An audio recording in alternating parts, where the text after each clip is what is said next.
ሰላም እንዴት ናችሁ? ዛሬ ብዙ አዳዲስ ነገሮች ናቸው አንድ ኤፒሶድ ላይ የተፈጠሩት ማለት ነው። ከመጀመሪያው ጀምሮ እንግዲህ ፍላቪስ ኦርሃንን ይገለዋል ብለን ጠብቀን ነበረ። ነገር ግን ካሰብነው ነው በተቃራኒ ሆነው። ምክንያቱም ፍላቪስ ኦርሃን ላይ ጭራሹን የግድያ ሙከራ አላደረገም እና አንድ የሚገርም ነገር ነው ኦርሃን ራሱ የተናገረው ፊቱን ከዞረለት በኋላ ምናልባት ከጀርባዬ ልትወጋኝ ስላፈርክ ከሆነ ብዬ ነው ፊቴን ይዞርኩልህ ብሎት ነበረ። ነገር ግን በተቃራኒው ነው የሆነው። እንደውም ልክ ምናልባት ወደ ራሱ የሚመለስና ሃይማኖቱን የመቀየርም አይነት ሁኔታ ሊኖረው የሚችል አይነት የሚመስል ነገር ነበር የተፈጠረው። ያው እሱ ግን ከዛ በኋላ ሄዷል። የፍላቪስ ነገር እንግዲህ ከኦርሃን ሰዎች ውስጥ ከዚህ በፊት እንግዲህ እንደምናስታውሰው ቻርኩታይ ቤይ ሞንጎል ነበረ። ነገር ግን በኦስማን ቤ ከተማረከ በኋላ በአገዛዙም በስርዓቱም ወደ እነሱ ተቀላቅሏል ማለት ነው፣ ወይም የቱርክ ወታደር ሆኗል። ልክ እንደዛ ይሆናል ብለን ነበረ የጠበቅነው ፍላቪዩስንም ማለት ነው። ነገር ግን በተቃራኒው ወሰን ላይ የነበሩ ወታደሮች ላይ ጥቃት ሰንዝሮ ቻርኩታይ ቤይ ብቻ ነው የተረፈው። ሁሉንም ወታደሮች ገሏቸዋል ማለት ነው። ስለዚህ የሚፈጠረው ነገር ትንሽ ግራ የሚያጋባ ነው የሚመስለው። ምክንያቱም ጠላቱነቱን ሙሉ ለሙሉ ነው ከኦርሃን ጋር ያወጀው ማለት ነው። ስለዚህ ከዚህ በኋላ ፍላቪስ ከኦርሃን ጋር የሚኖራቸው የመስማማት እድል በጣም ጠባብ ነው የሚሆነው። ምክንያቱም ብዙ ወታደሮችን ነው እየገደለበት። ነገር ግን ደግሞ ትንሽ ፍንጭ የሚሰጥ ነገር ደግሞ በመሀል ተመልክተናል። እሱም ከአባቱ የነበረ አንድ ጩቤ ነበረው እሱ ጋር እንደምታስታውሱት። የዚህን ጩቤ ሚስጥር ለመፍታት ወይም ደግሞ ጩቤው ከየት እንደመጣ ለማጣራት ሲሞክር ነበረ ከዚህ በፊት። በዚህ ቪዲዮ ላይ እንግዲህ የተመለከትነው የልጅነት ትውስታውን ነው። በራቸው ላይ ተጽፎ የነበረው አረበኛ ጽሁፍ ወይም ደግሞ ከቁርአን ጥቅስ ላይ የተወሰደ አረበኛ ጽሁፍ ነበረ በራቸው ላይ የተመለከትነው። ስለዚህ የአባቱን ማንነትም እንኳን በትክክል አያውቅም ፍላቪስ። ነገር ግን በሩ ላይ በተጻፈው ነገር እንግዲህ አባቱ ሙስሊም ሊሆን እንደሚችልና ምናልባትም ቱርካዊ ሊሆን እንደሚችል ነው እዛ ላይ የተመለከትነው። ነገር ግን ያስታወሰውን ነገር መቀበል አልፈለገም ቀጥታ። ምናልባትም ትውስታው ዝም ብሎ የቅዠት ሊሆን ይችላል፣ ወይም አእምሮ እየፈጠረ እያታለለው እንደሆነ ነው ሊረዳው የቻለው ማለት ነው። በዚህ መልኩ ነው እንግዲህ ያሲን ያበቃው። ነገር ግን ያው አንድ ፍንጭ ሊሆን ይችላል ከዚህ በኋላ ፍላቪስ ምናልባት እንግዲህ ወደ ኦርሃን ተመልሶ የሱ ወታደር ሊሆን የሚችልበት መንገድ ሊኖር ይችላል ብለን እናስባለን። ከዛ ውጭ ደግሞ የተፈጠረው ነገር ምንድነው? ፋጡማ ወደሱ ለመሄድ ተስማምታ ነበረ። ማለትም ያው እንግዲህ እንደምታውቁት የጂትን ለማግባት ሙሉ ለሙሉ እንትኑን ጨርሳ ነበረ፣ ፕሮግራሟን ጨርሳ ነበረ። ነገር ግን ባለቀ ሰዓት እሱን ማግባት እንደማትፈልግ ለእህቷ ነግራታለች፣ ለሀሊሚ ማለት ነው። ይሄ ነገር የሚያሳየው እንግዲህ ወደ ፍላቪስ የመሄድ ፍላጎት እንዳላትና ይሄኛውንም ጋብቻ ሙሉ ለሙሉ ልታቋርጠው እንደምትችል ነው። በዚህ ሁኔታ የሚቀጥል ከሆነ ፋጡማ እንግዲህ ፍላቪስ ጋር የምትሄድ ከሆነ ፍላቪስ ወደ ኦርሃን የመመለስ ሌላኛው ድል ይኖረዋል ማለት ነው። ነገር ግን ያው ፍላቪስ የኦርሃንን ወታደሮች እንደገደለ ስትሰማ ያው ለመሄድ የነበራትን ሀሳብ ሙሉ ለሙሉ ቀይራለች ማለት ነው። ከዚህ ውጭ የተፈጠረው ሁለተኛው ነገር ደግሞ የአላዲንና የሚስቱ የጎንቻ እንግዲህ ወደ አባቷ መላካቸው ነው። ይሄ ነገር እንግዲህ ኦርሃን በዙሪያው ያሉትን የጎሳ መሪዎች በተለያየ መንገድ ሲያጠናክር እንደነበር አስተውለናል። ምናልባትም ከዚህ በፊት ከነበሩት ነገስታቶች ወይም ደግሞ ከዚህ በፊት ከነበሩት የጎሳ መሪዎች ልክ እንደ አባቱ እንደ ኡስማንም ሆነ እንደ ኤርቱሩል አይነት የተዋጊነትን ገጸ ባህሪ በፊልሙ ላይ አልሰጡትም። የሰውነት አቋሙንም ከተመለከታችሁ ኦርሃን በቁመትም ትንሽ አጠር ይላል፣ ሰውነቱም ግዙፍ የሚባል አይነት አይደለም እንደሌሎቹ ማለት ነው። እና አብዛኛውን ጊዜ ችግሮችን ለመፍታት የሚሞክረው ዲፕሎማት በሆኑ መንገድ ነው፣ ወይም ደግሞ ከውጊያ ውጪ ባሉ መንገዶች ሀገሮችን ለማሸነፍ የህዝቦችን ልብ ለማሸነፍ ይሞክራል። ለምሳሌ ከዚህ በፊት ባየናቸው ክፍሎች ውስጥ የተለያዩ ሰዎችን የሱ ጎሳ ላይ ለማስፈር ሲሞክር ተመልክተናል። በዚህም እነዛ የሚሰፍሩት ህዝቦች በተለያዩ መንግስታቶች የተበደሉ ህዝቦች ነው እዛ ቦታ ላይ እንዲሰፍሩ ሲያደርግ የነበረው ማለት ነው። ይሄ ነገር ሁለት ጥቅም አለው። አንደኛ ከዛ ለሚመጡ ሰዎች እንግዲህ እንደ መጠለያ ወይም ደግሞ የሚጠብቃቸው ሰው ያለበት ቦታ ላይ መምጣታቸው ነው።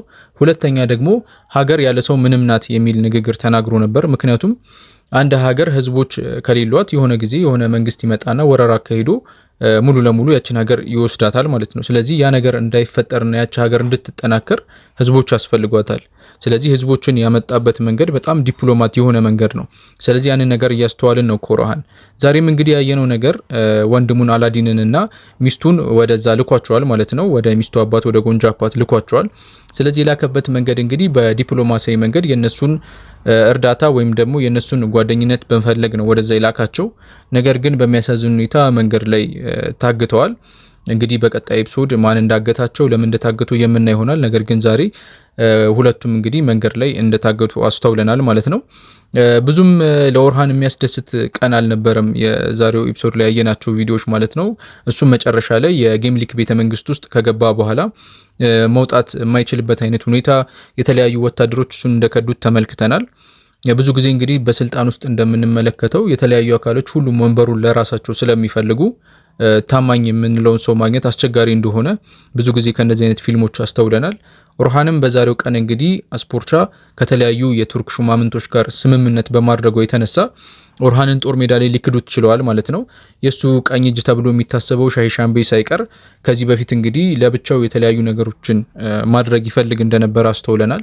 በዛሬው ቀን ግን በግልጽ ያሳየበት ቀን ነው ማለት ነው። ምክንያቱም ሙሉ ለሙሉ ኦርሃንን ብቻውን ወደ ጦር ሜዳ እንዲገባና እንዲሸነፍ ለማድረግ ነው የሞከረው ማለት ነው።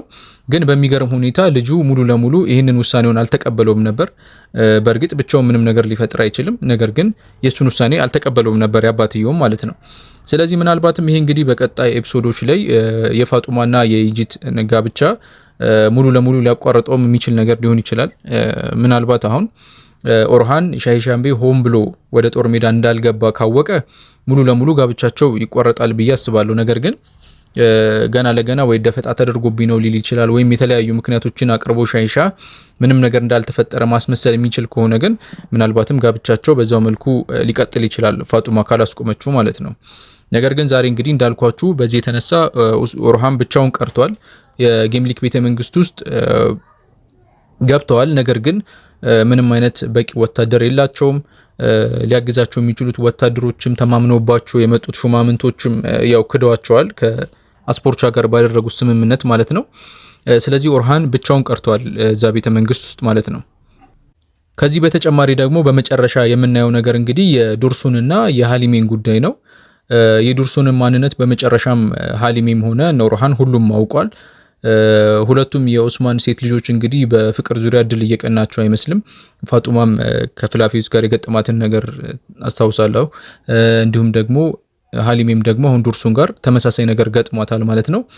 ስለዚህ ኦርሃን ሙሉ ለሙሉ ሰላይ እንደሆነ በማመን ሞት እንዲፈረድበት ወይም ደግሞ በዳኛው ፍርድ እንዲሰጠው አዟል። ያው በግልጽ ሞት እንዲፈረድበት አላለም። ነገር ግን ደግሞ ብዙ ጊዜ እንደዚህ አይነት ነገሮችን የሰሩ ሰዎች ሞት እንደሚሆን ቅጣታቸው አስተውለናል።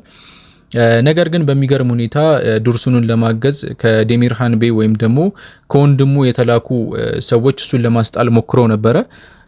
በዚህም ለማፈግፈግ በሚሞክርበት ወቅት በሃሊሜ በቀስት ተመቷል ማለት ነው። ምናልባት አወዳደቁን ስናየው የሞተ ነው የሚመስለው።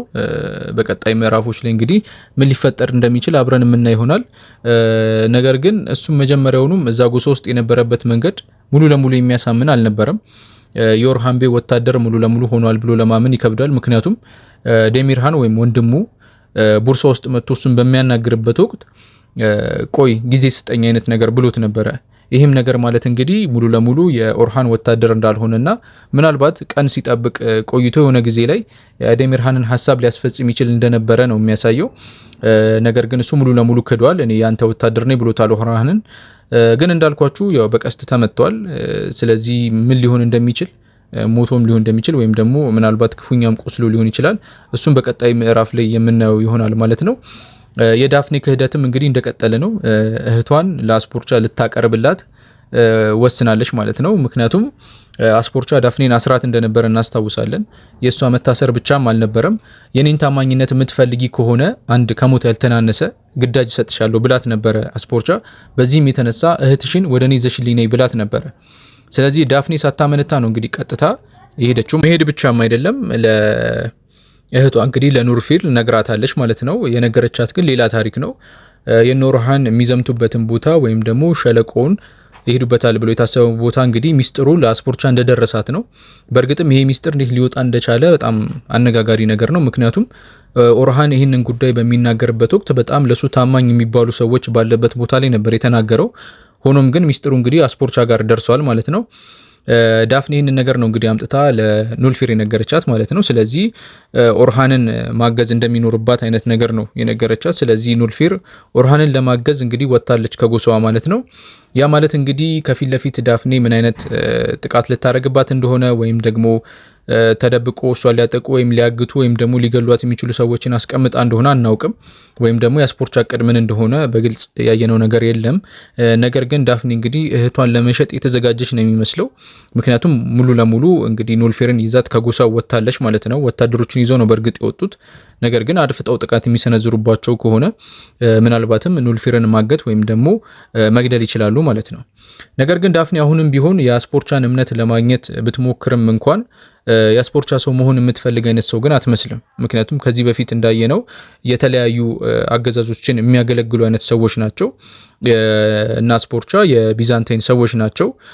በተቃራኒው ደግሞ እነ ዳፍኔ ደግሞ ከላይ ከሚመጣው የቤተ መቅደስ ወታደሮች ተብለው ከሚታወቁት ከነሱ ነው። ከዚህ በፊትም ትእዛዝ ሲቀበሉ የነበረው እንዲሁም ሲያገለግሉ የነበሩት እነሱ ነበሩ። የኢምፔሪየሩ ወይም ደግሞ የራሱ አባት ሊገደል በነበረበት ሰዓት እንኳን ምንም አይነት ችግር አልነበረባትም ነበር። ስለዚህ አሁን በዚህ ሰዓት እንግዲህ ዳፍኔ ምናልባት ብቻዋን ስለቀረችና አሁን የሚያገለግላት ወይም ደግሞ የሚያግዛት ሰው ስለሌለ ሆን ብላ አስፖርቻን እንደቀረበቻት ነው የሚያሳየው። ፊቷ ላይ የሚነበበው ነገር እሱ ነው። ዛሬ እንግዲህ በአጠቃላይ የነበሩት እንግዲህ ትዕይንቶች ከሞላ ጎደል እነዚህን ይመስላሉ። ቦርሳ ውስጥም የተነሳ አንድ አመጽ ነበረ። እነ ዴሚርሃን በቀሰቀሱት አመጽ እንግዲህ ሙስሊሞችንና ክርስቲያኖችን እንዲሁም ነጋዴዎችን እርስ በርስ በማባላት የተወሰኑ ሰዎችን ከአንዳቸው በማገዳደል አመጾችን ለማስነሳት ሞክረው ነበረ። በዚህም የተነሳ ብዙ ንብረቶች ወድመዋል። ነገር ግን እንግዲህ እነ ኦርሃንም እና አላዲን ቤይም በጊዜ ደርሰው ስለነበረ ጥፋተኞችን ያው ከባድ ጥፋት ያላጠፉትን ሰዎች በግርፋት እንዲቀጡ እንዲሁም ደግሞ የዚህ ነገር ቀስቃሽ የሆኑትንና ከነ ዴሚርሃን ሳንቲም ተቀብለው ሰዎችን ሲገሉ የነበሩትን ዋና አዛዣቸው ደግሞ በሞት እንዲቀጣ ተደርጓል ማለት ነው። ስለዚህ የዛሬው ኤፒሶዳችን ይህንን ይመስላል። እንግዲህ በቀጣይ በአዲሱ ክፍል የምንገናኝ ይሆናል። መልካም ቀን ይሁንላችሁ።